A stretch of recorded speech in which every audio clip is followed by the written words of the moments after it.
बाद में डायरेक्ट धुन में चले हमने के तो मान ली कि तने भरे को शहरों को हत नहीं जा कई बार तो भोजपुरी के सुधारक दो चार जना पैदा ले बनो भोजपुरी के सुधार दे जेतना के केहू चिन्हत नहीं के चाहता सके बड़का व्यास के गाड़ी देके खेसारी के गोरिया के पवन सिंह के गोरिया के हम मार्केट में आ जाए हम बने तने गोरिया लो 100 बात कहने के देखा कि गाड़ी के डायरेक्टर कैसे बोलेला यूट्यूब चैनल वाला सारा बर्बादी है जब हम आप बोलो तनी 50-60-100 लोग हमारा गांव के सुनता और नीमन गीत एको ने से डाले अभियंता ने ऐसे रामायण गाया ऐसे महाभारत गाया ऐसे सुमिरन गाया दशरथ मर नहीं खेलो डालो कि दशरथ मरन गा दल हम फूफा लागत है फुआ मुस्मात हो गइल हम ना डालो आ जतना फुहर बोलत तारो दुगोला में तो नहीं डालत तारो हम हो देखते बने कि तने के सुधारो सो हम सुधार नहीं पर ध्यान दे बनी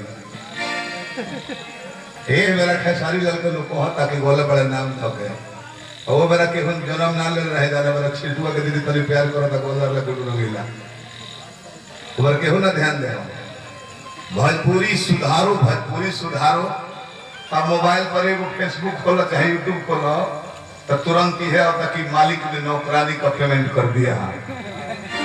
तो क्या क्यों नहीं क्या सुधार हमने तो भेड़ बड़े चांसी भाई तो तनी हो लोग भेड़ ले लोग का नाम तनी हो जाए तो वे लोग पूरा लिस्ट बना के तो भाई हर लोग कितना परिवार तब हम शुरू करता नहीं हो बड़ा सुंदर हमारा एगो पुरान मित्र हमें बांसुरी वादक बजौले है धुन वही के तनी भले इन्होंने कोई कंपोज को तनी सुनाओ तनी वो सुमिरन हो वो हमारी के जनमाई की कृपा से हमने के बोला था जब वादक लोग बजाओ तरह सब सुनता नहीं जनमाई के नाम अनेक पारूप अनेक पर शक्ति एक है वही माई के घोड़ा का धुन जानता नहीं कौन हो दोस्ती फिल्म रहा है जनमाई की क्या बजौले एगो आनहर हीरो रहले एगो नॉर्मल हीरो प्रेमनाथ भाई अब बिना हीरोइन का फिल्म हिट कर गो लॉय धुन को अरे बार का फिल्म में कितना सुंदर हीरो सुंदर हीरोइन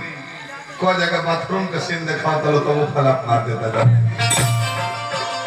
वही में धुन रहेगा कि चाहूंगा मैं तुझे सारी सवेरे एक अपने आगे घुमा फिरा के वो दूसरे हो जाए भक्त हाले हो जाके माई से कहे माई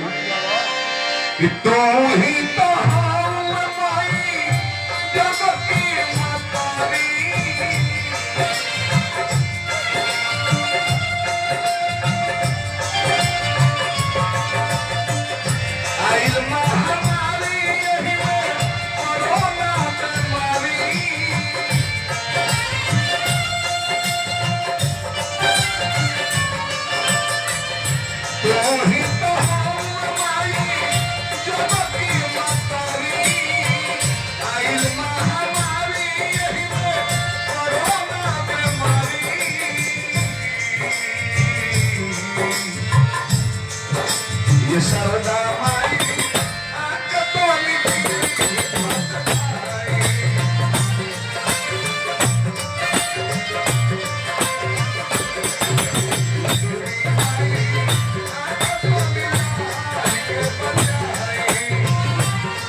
हमने गाना 196 के 84 पुरस्कार देने से हार्दिक शुभकामना बलदेव चाचा जी हमने के लगभग 94 से गाना सूरत नहीं हार्दिक प्रणाम वहाँ के विवाह संग संग हमारा दीपक जी के चाचा बानी पापा जी माननीय हरेंद्र राय जी वीरेंद्र राय जी के जोड़िए भाई हार्दिक प्रणाम करते वर्षों का पद प्रतिष्ठा बनल है यह शुभकामना करें लपेट के आओ चाहे लूट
ये सारा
हमारा दीपक जी बहुत बहुत पुरस्कार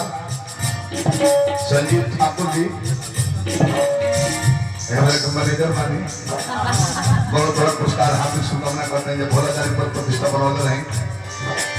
जब दुल्हा दुल्हन के शादी के बाद हमने कई माने तो एक प्रकार का भोजन नहीं बनेगा माई चार कृपा हो चाह देखू रातों रात राई से पर्वत पर देखू बंगाल में राना घाटे से सब भीख मांगा पड़े रानो मंडल तेरी मेरी मेरी तेरी कहानी का कमाई के कृपा बोलते हो मीडिया पर डाल दी हो रातों रात स्टार बन गई नेताजी के सहगाव का मौका मिला 40 लाख का बिल्डिंग ले आई बॉम्बे में पहले भीख मांगली तो केहू बेटा पता होना रहे बेटी दामाद ना रहे जब धनवा भइल हो तो बिहल बेटी दामाद नाती को तो ले हाजिर हो गए कृपा कलू रातों रात बना दे बिगाड़ देबू रातों रात ले भी तो 1999 के दशक में डायमंड स्टार राधेश्याम रसिया लिखा रहे एवरे जाके देखी ना कोन हम पर इतना बढ़िया टेम्पो हाकता रहे सोरे को सवारी बैठाले के बाद दो हतनो धुआं गाड़ी देखे भी अपन बहुत धन्यवाद बानु बहुत हमरे पर माईए कृपा हो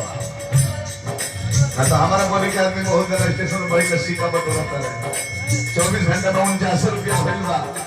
चले रेलवे फोर्स के कोनो ईमानदार जवान रहिले 25 रुपया निकाल रहे ऐसे रेलवे फोर्स वालों को हम देखले नहीं जब सेव खाए का मन करी तो सेव में कमर ले जाइलो का हो रोड पर सेव बेच रहा है स्टेशन पर ये भाई तो रोड पर ना बेचो तो आसमान में बेचो दुगो खाली है कानून ठीक हो जाए सोनू भाई हमारा सोनवा कृष्णा का मलिकार बानी बहुत बहुत पुरस्कार हार्दिक शुभकामना बा हे महीना हम निमन बोली ले ना बहुत बोली ले जोन बोलवालो तन को बोलवालो मती पर सवार हो लेबू ई है साज बात ई है मिजाज ई है साउंड ई है गायक बुद्धि बना देबू तो प्रशंसा मिले लगी बुद्धि बिगाड़ देबू तो शिकायत हो के लगेगा हमारे जे लगा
ये सरदा माई